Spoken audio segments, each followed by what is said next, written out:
Dear students, welcome to EPG Pathshala. I am Professor K. Srinivas from Bondage University. I teach philosophy at that university. I am also course coordinator of Indian religion and philosophy and the subject Indian culture. In this module, we are going to learn about Visishtadvaita, and the following objectives are going to be taken care of. What is Visishtadvaita? What is the nature of reality? How is liberation possible? Like Advaita Vedanta, Visishtadvaita is also one of the oldest Vedantic traditions. One of the first systematic exponents of this school of thought is Sri Ramanuja, who lived between 1017 to 1137. However, he is not the founder of this school. The other notable Visishtadvaitins are Yadava Prakasha, Yamuna, Piriyanambi, Goshtipurna. The fundamental tenets of Visishtadvaita are diametrically opposed to Advaita, which is absolute and unqualified non-dualism. The qualified non-dualism of Sri Ramanuja sets the task of providing an interpretation that would at once preserve the identity of Brahman and the difference between Atman and Brahman, and also between Jiva and God. In his seminal work, Sri Bhashya, Sri Ramanuja equates Brahman, the supreme reality, with Lord Vishnu. One of the most distinguishing features of Visishtadvaita is it accepts Prasthanatraya, namely Brahma Sutras of Badarayana, the Upanishads, the Bhagavad Gita. Apart from that, it also accepts Pancharatra Agama to arrive at qualified non-dualism. Coming to its metaphysics, Sri Ramanuja accepts the Upanishadic interpretation like Shankara that Brahman is the ultimate reality. But for Shankara, Brahman is Nirguna. According to Sri Ramanuja, Brahman is the unity of the differences constituting the world of our empirical experience. In other words, Sri Ramanuja's Brahman is identity in difference, Bheda Bheda. Sri Ramanuja argues that pure identity as viewed by Shankara is an abstraction and it would be pure nothing. The question of identity arises only when there is also difference. This is the argument of Sri Ramanuja against Shankara's view. Identity presupposes difference just as the latter presupposes the former. Sri Ramanuja finds justification in some rare Upanishadic passages, which are popularly known as Ghataka texts. For instance, it is found in the Svetasvatara Upanishad that there are three ultimate existences constituent. For instance, it is found in the Svetasvatara Upanishad that there are three ultimate existences constituting the absolute: the eternal, the omniscient, the omnipotent God, the eternal but powerless soul, and the eternal matter. Therefore, Sri Ramanuja held that Brahman is the unity of different selves and material objects of the phenomenal world. This is the reason why Ramanuja called Chit Achit Visishtam Brahman. This is the reason why his philosophy is popularly known as Visishtadvaita. Brahman is the substratum of these constituents Strictly speaking, Sri Ramanuja's concept of unity is not unity but only union. From a logical point of view, it is only a union of ultimately distinct and separate parts.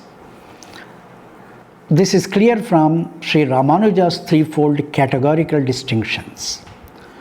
They support adhara, the supported adheya, the controller, the niyamaka, the controlled niyama, and the lord seshin, and the servant the sesha. The first member of each of these refers to Brahman, the God, and the second to the world. In other words, for Sri Ramanuja, the distinction between Brahman and the world is ultimate and indissoluble. For instance, Sri Ramanuja says that Brahman is qualified by Chit and Achit. Chit represents selves and Achit represents the material world. So the qualities cannot exist independent of Brahman. Therefore, they are dependent on Brahman. Although they are as eternal as Brahman, yet they are relatively eternal when compared to the absolute eternal reality called Brahman. This view is further substantiated by Sri Ramanuja's statement that Brahman is related to world as the soul to body, just as the soul of a man, although different from his body, controls and guides the body. In the similar fashion, although Brahman is different from the world, it controls and guides it. Thus, Brahman is regarded as the ruler and controller of the world. To put it more succinctly, reality is like a person. The various selves and the material objects are its body, and Brahman is its soul. Such a kind of relationship is technically known as a prathak siddhi relationship or inseparable relationship. What is this inseparable relationship? Brahman is inseparable from its attributes or qualities, namely Chit and Achit. Similarly, Chit and Achit, being dependent on Brahman for their existence, are also inseparable from Brahman. Such a relationship is technically called a prathik siddhi relation. Just as the soul of a man, although different from his body, controls and guides the body, in this similar fashion, although Brahman is different from the world, controls and guides it. The Brahman is regarded as the ruler and controller of the world.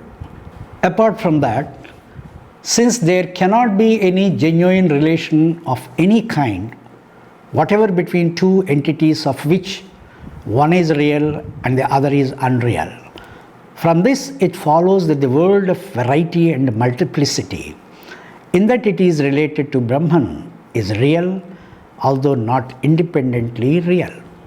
This is to say that individual selves and objects are real qualities and modes of Brahman. Individual selves and material objects are related to Brahman as parts to a whole. Each part is separate, yet not different in substance from the whole. Just as qualities are real, but cannot exist independent of the substance of which they are qualities. Similarly, souls and objects are real as parts of ultimate reality, but cannot exist independently of it. This is the reason that Sri Ramanuja's absolute is not unqualified entity, but identity indifference. What is the identity? There is an identity between Brahman and its attributes. The difference consists in that Brahman cannot be reduced to its qualities, or The qualities cannot be elevated to the level of Brahman. Therefore, this is strictly called identity indifference. Coming to knowledge, Sri Ramanuja, unlike Shankara, viewed that knowledge analytically implies the knower and the known. Therefore, it cannot be identified either with the knower or with the unknown. If there is no knower, then there is no known too. Sri Ramanuja argued that experience of reality is not an experience in which the self-non-self distinction is obliterated, but one in which the self becomes conscious of the unity of reality. The self remains distinct even in the experience of ultimate reality, just as the distinction between the knower and the known holds through and through in the experience of the empirical world.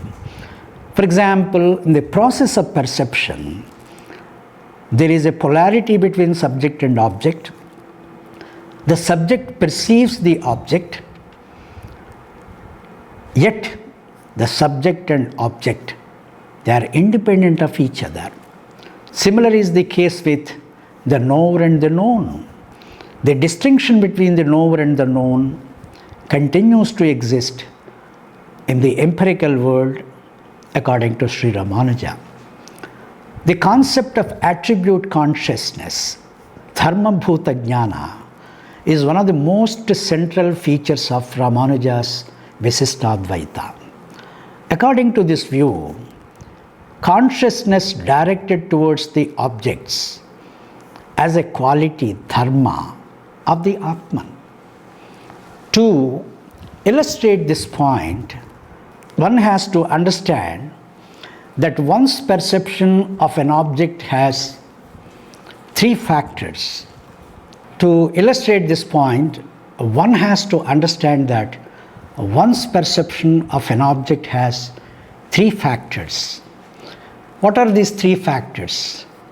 Myself as the conscious of the object, my consciousness of the object, and the object of which I am conscious.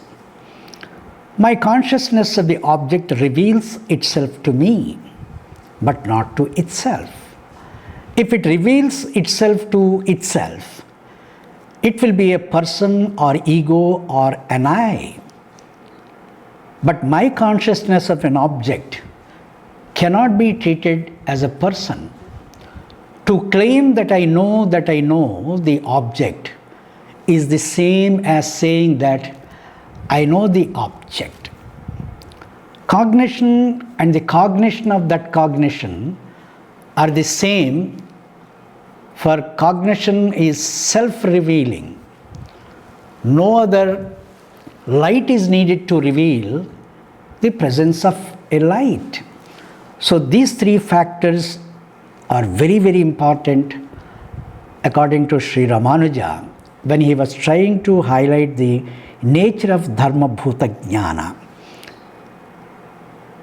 Now, my I, as the knower, reveals itself to itself, but not to the consciousness revealing the object. Thus, we have two forms of consciousness here. One that reveals itself to another, and the other that reveals itself to itself only. The former belongs to the latter, and it is its attribute dharma. According to Sri Ramanuja, I consciousness can never know itself without the role of attribute consciousness. And the attribute consciousness arises only when it reveals an object.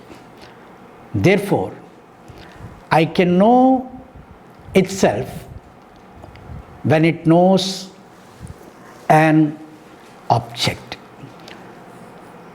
Of course, the whole thing is very complicated here.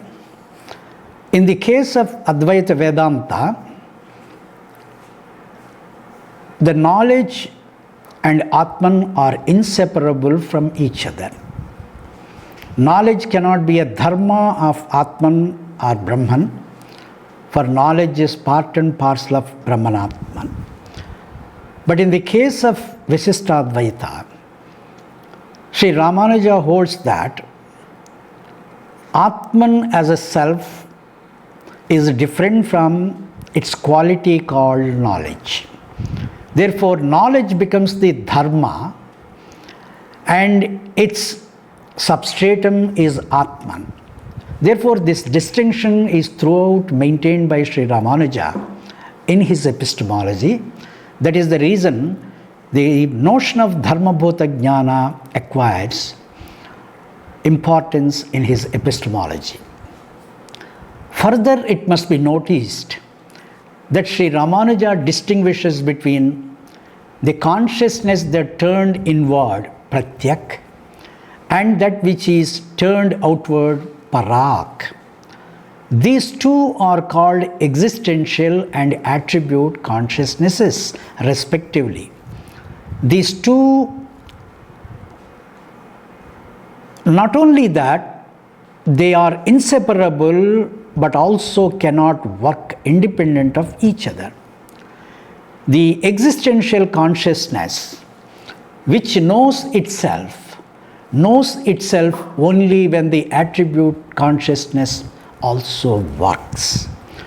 For example, in the absence of attribute consciousness, the existential consciousness does not know anything of itself. That is the argument advanced by Sri Ramanuja in his Sri Bhashya. For example, in deep sleep, attribute consciousness does not work, for there is no object in that state. Since the attribute consciousness does not work in this state, even the existential consciousness does not know itself. Both these consciousnesses are eternal, but the existential consciousness is atomic in size, anuparimana, for the Atman is atomic and the latter infinite. Although the attribute consciousness is infinite, it has the power to contract and expand like a coil.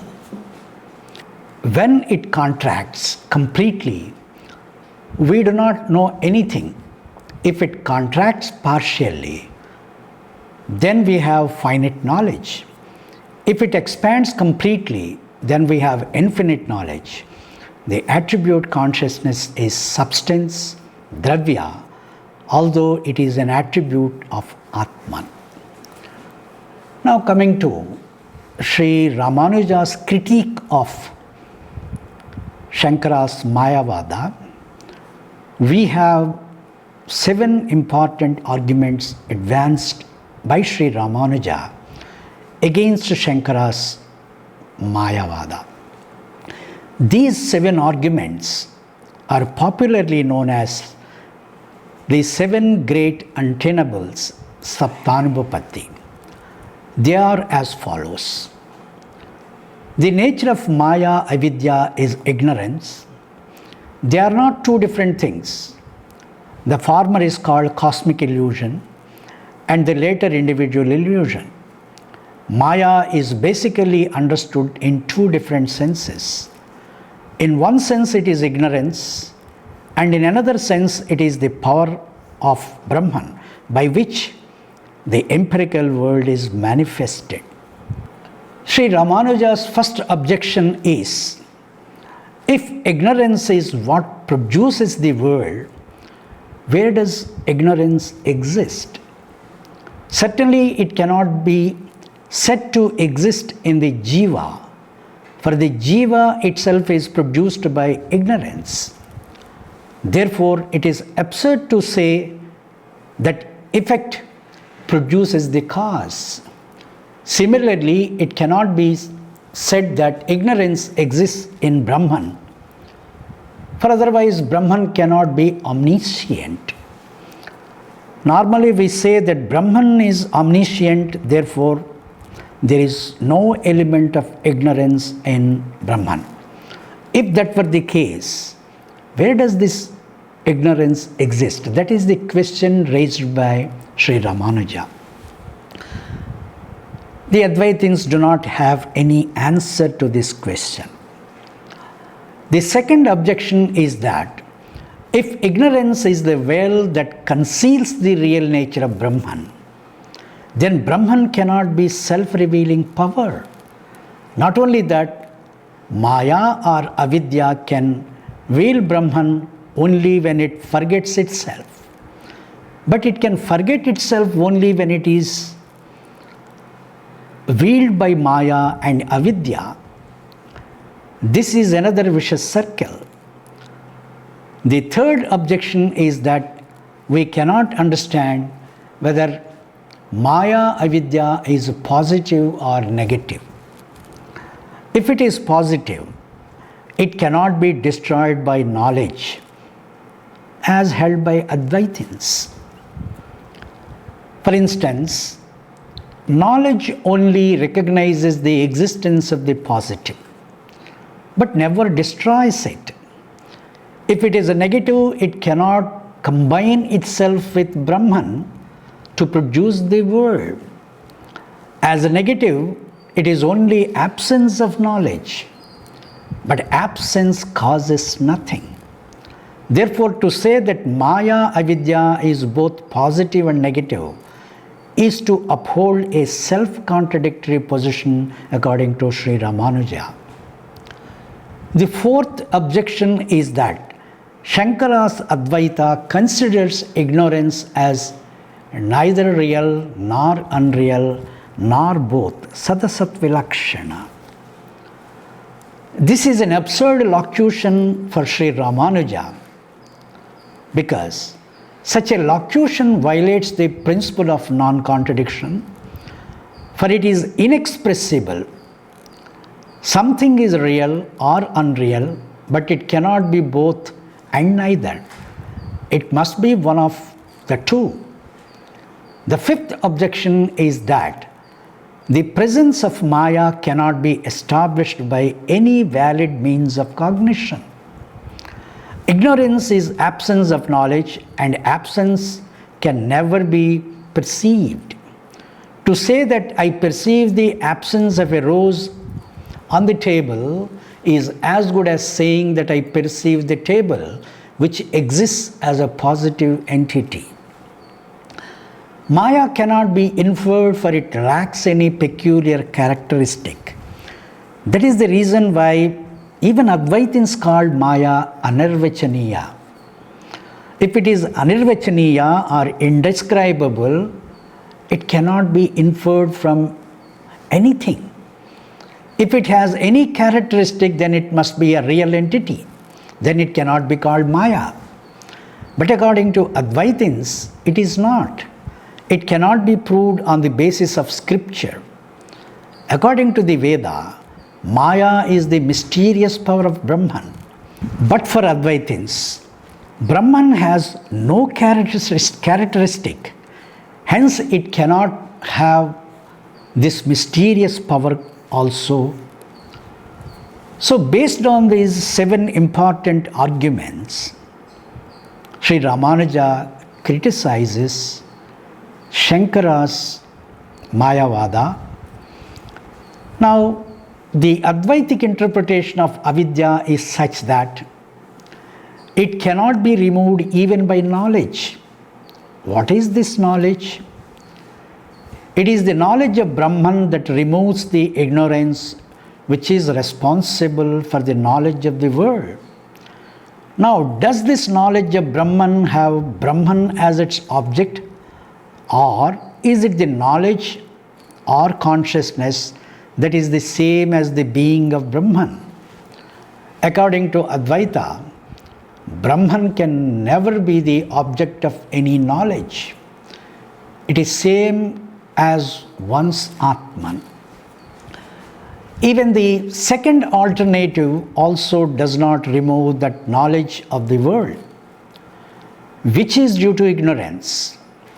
The knowledge of myself does not remove the knowledge of the world. If Brahman is an object of my knowledge, then world is also an object of my knowledge. Thus there are two kinds of objects and two cognitions. Both can be treated as knowledge. How can one knowledge cancel the other?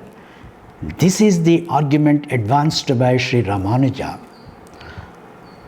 Now, therefore, the knowledge of Brahman does not remove the knowledge of the world.